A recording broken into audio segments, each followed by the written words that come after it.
Welcome back, Raiders. If you've clicked on this video, you likely were working your way towards security breach because you saw all the degenerate streamers like myself, abusers, and all of the loot that was dropping, specifically the epic loot, like multiple epic weapons each run, and other epic items like the complex gun parts. And now, just as you've almost got there, they've nerfed it. This was in a patch note that said security lockers were over providing valuable items and have been adjusted. So you might be thinking, what, do I still continue to the end of this pathway to get this? Is it worth it?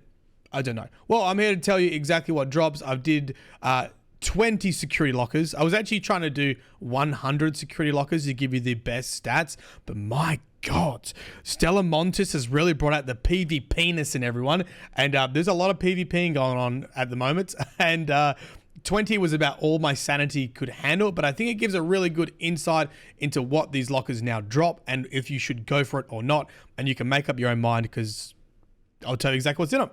So at an individual item level, you can see these are all the spawn rates of the individual items, starting with like heavy ammo. You know, 19 out of 20 lockers contain heavy ammo. There's a 95% chance you're going to get heavy ammo. Shotgun ammo, light ammo, medium ammo. You get the picture right. You're probably going to get heavy ammo, or sorry, you're going to get some sort of ammo from the locker. The next most common material was simple gun parts at 45%. And then you have the most common quick use item was heavy fuse grenades, which had a 45% drop rate. And then we get to our gun parts. Light gun parts and medium gun parts were at 40 and 30% respectively. And heavy gun parts were a little bit less. I actually think that would come up a bit more if I continue to do that. I'm going to group some of these together in a moment as well.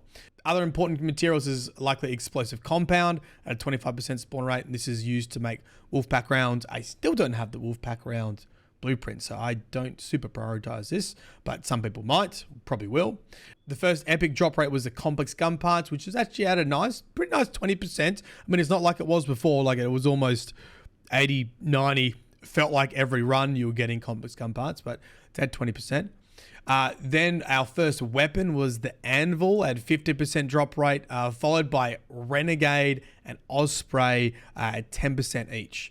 And then from there, we have our Wolfpack grenades at a 5% spawn, and then Bobcat, Tempest, and Patina, our epic weapons, all at 5% as well. Only one time did I see them, each out of 20 runs. I think it's more useful to group together some of those items and tell you what the drop rate is. Like, for example, you're guaranteed to get ammo. You will get some form of ammo in those boxes. You're guaranteed to get a green or a blue throwable. You'll get at least one throwable in there at some point. Then what I call other gun parts, so your light, medium, and heavy gun parts, you're almost guaranteed to get some of those gun parts. There's 95, I got 19 out of 20 lockers had some sort of gun parts, whether it's light, medium, or heavy. And then simple gun parts were like a 75% spawn rate. So I included the unusable weapon in that because that basically breaks down to simple gun parts as well. So really high chance of getting simple gun parts. And then from there, you got a 35% chance of getting one of your weapons, like your green and your blue weapons, your anvil, your osprey, and what was the other one I said? Renegade. 25% chance of mod components, which I forgot to mention before, which are pretty useful for crafting weapon mods. And then finally, your epics, your complex gun parts at 20%, and then a 15% chance to get an epic weapon, and then finally 5% chance to get a Wolfpack grenade. Now, of course, this is like heavily nerfed compared to what it was before, because I would say it was something like 70 or 80% likelihood to get like an epic weapon. You're walking away with a bag full of epics if you hit up a lot of security containers. So yeah, now it's down to like, let's say 15%. Maybe that would change if you did a little bit more security lockers, but I think that's a pretty good representation of what I've been seeing. And I've continued to do more security lockers after I stopped collecting data as well. And this seems about right. You've probably put all that information together now and seen that like you mainly would be doing security lockers for gun parts. Your simple gun parts, your light, your medium, your heavy gun parts. Now, that's not a bad thing because you need gun parts for literally everything. You need gun parts to craft your weapons. You need gun parts to upgrade your weapons. You need gun parts to repair your weapons. So you do need a lot of gun parts. So these are like useful things to have. You can craft gun parts if you have the blueprints. Like I have the heavy and the light gun part blueprint. So you can craft that as well. So it's not like it's the only way of getting hold of these gun parts.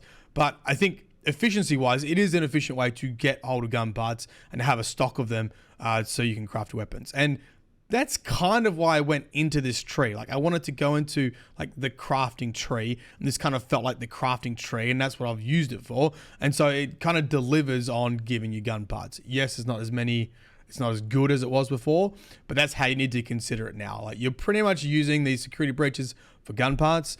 You might get a green or a blue weapon every now and then. You very occasionally will get an epic weapon every now and then. You'll maybe get some mod components and some epic, complex gun parts as well. But you're really farming the gun parts from it just for your general crafting.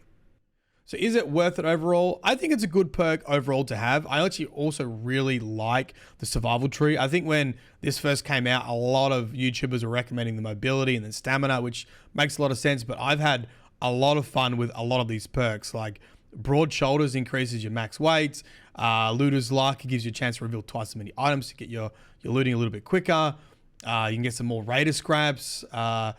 Additional field crafting. Now, when the blaze grenade, the trap blaze grenade was broken, you can like craft these in game without having to have the blueprint. So I actually enjoyed all the in-game crafting. I use in-game crafting a lot on free runs to make bandages and to make shield recharges. So in general, like I'm kind of a fan of the survival tree, and I think this is relatively to the other perks, I think it's not too bad. I think it's actually pretty good.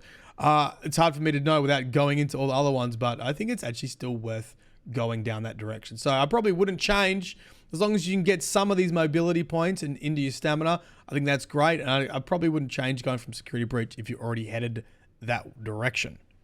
There you go. I hope that gives you some clarity of what you can find in the security lockers now, and you can make a better decision whether you want to still go down that track or not. Like and comment would be greatly appreciated. I will see you next time. Bye-bye.